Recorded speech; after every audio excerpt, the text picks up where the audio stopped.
Our next question for this week comes from David M. He asks, how do you handle disruptive, misbehaving students in class? Oh wow, that's a totally different question, right? We went from marketing, now we got to put our mind on classroom. We have, let's see, how far we want to go into this. David, there's five steps.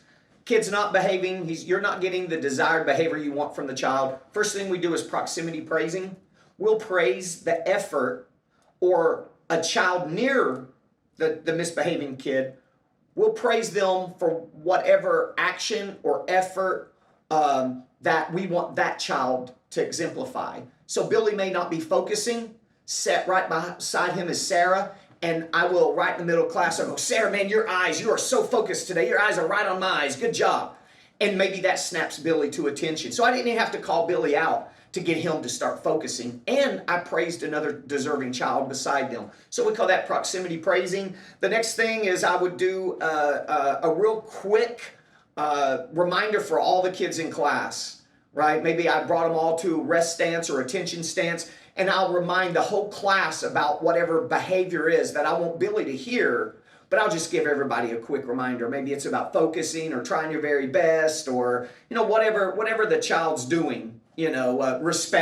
Respecting me as an instructor by keeping your eyes on my eyes and paying attention to me, those types of things. So I'll do a real quick 10 or 15 second correction with the entire group, or even praise the entire group to try to get Billy to be focusing and listening, or whatever the situation may be. Next time, that third thing, if that still doesn't work, I'll huddle all the kids up and set them down, and I'll do an impromptu mat chat about whatever that topic is that Billy needs to be performing or doing, trying to correct his behavior by taking an opportunity to sit everybody down for a minute and do. Now this is a little more serious. You've tried a couple times, he's not listening, so I huddle up all the kids together and I do a mat chat about the topic, whatever I want him to do, but I make a lot of eye contact with Billy. That's the third thing.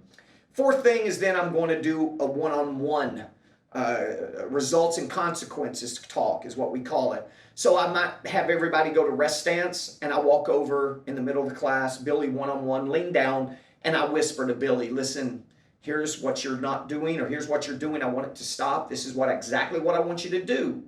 Or I'm going to set you down and time out with mom. Okay, I'm going to give you a little time out to think about it. Can you do that for me? Can you try harder? All right, good job. Give me a high five. So that the little quick one-on-one talk and results or consequences. These are the results I want from you, and if you don't give me, here's the consequence, which is to go sit down with mom and time out. Step number 5 is just that. Pull them out of class, take them over to mom or dad, sit down with them, tell mom and dad not to leave, that you want to talk to them after class. I'm sure the parents notice there's a problem, but if not, tell them that the child's misbehaving. You've tried several times to get him refocused or on track, and that you'll try to bring him back into the class, which you should.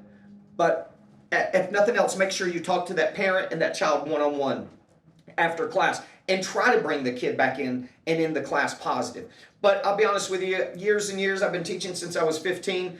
Number of times I had to pull a child completely out of class, I could count on one hand. So it usually doesn't happen that often. Okay, but those are 5 steps that you could use to correct bad behavior in your class. Those are great 5 steps. I mean, that's something you can give a young instructor immediately so they can be seen as a professional on the floor. An 18-year-old kid can take those 5 steps, and a mom be blown away about how that 18-year-old kid handled that situation. Right, absolutely. I mean, that's the thing about not doing a commercial for Premier Martial Arts, but I mean, we have over 80 locations now, and all the instructors go through training. Yeah. And we can take an 18, 19, 20-year-old instructor, yeah, and in a long weekend, in 2 or 3 days, yeah, they're rocking the classroom floor like they've been teaching forever. And like you said, they look and act like martial arts professionals. Yeah.